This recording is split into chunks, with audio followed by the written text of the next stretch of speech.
তো hello everyone, আমি সালমা মল্লিক তোমাদের একটা নতুন ভিডিওতে স্বাগত জানাচ্ছি। আমরা পুরী পৌঁছে গেছি ঠিক দুপুর 1টার সময়। তারপরে ফ্রেশ হয়ে বাইরের হোটেল থেকে লাঞ্চ সেরে সেই যে ঘুম দিয়েছিলাম, যেহেতু সবাইকার সারা রাত জার্নি ছিল, কারো ঠিকঠাকভাবে ঘুমানোই হয়নি।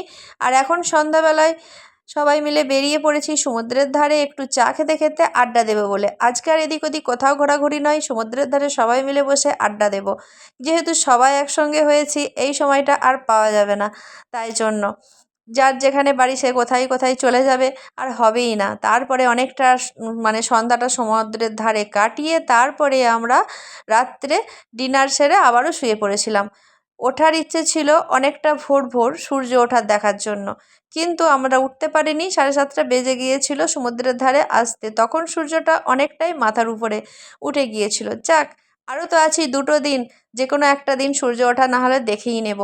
আর আমার ছেলে মেয়ে আর আমার বর এতই সমুদ্র লাভার, কি বলবো। আর আমি তো মানে পাহাড় লাভার, সরি, কিন্তু সমুদ্র আমার মন্দ লাগে না। অনেক দিন ধরেই মনটা আমার সমুদ্র সমুদ্র করছিল। দেখো, উপরওয়ালার ইচ্ছে আর আমার বরের ভালোবাসায় আমি সমুদ্রেতে চলে এসেছি। আর এই যে নীল সমুদ্র পুরীর, অনেক দিনেরই ইচ্ছে ছিল আমার দেখার। আমি মানে সবার কাছেই শুনেছি এই স্বচ্ছ জল আর নীল জল আমার মানে অন্য এটার জন্যই আকর্ষণ ছিল পুরী আসার, বিশেষ করে। তো আমার বর বলছিল যে গরমের ছুটিতে দীঘা নিয়ে যাব 2 দিনের জন্য। তো আমি বলেছিলাম না, গেলে আমি পুরী যাব, তা না হলে আমি দীঘা যাব না, যেহেতু দীঘা আমার 3-4 বার হয়ে গেছে। তো সমুদ্রে এদিকে অনেকক্ষণ হাসি মজা করতে করতে ছেলে মেয়েরা বায়না ধরেছিল উটের পিঠে উঠবো। তো ওদেরকে 50 টাকা করে দিয়ে আমরা উটের পিঠে উঠিয়ে দিয়ে আমরা মায়েরা সব আনন্দ করছি। আর আমাদের কর্তামশাইরা একটু সাইড দিকে গেছে, নিজেদের মতো চা খাবে, আড্ডা দেবে, এই করতে। তো আমরা এখানে সময় কাটাই, ছেলে মেয়েরা ঘুরে ঘাড়ে আসুক।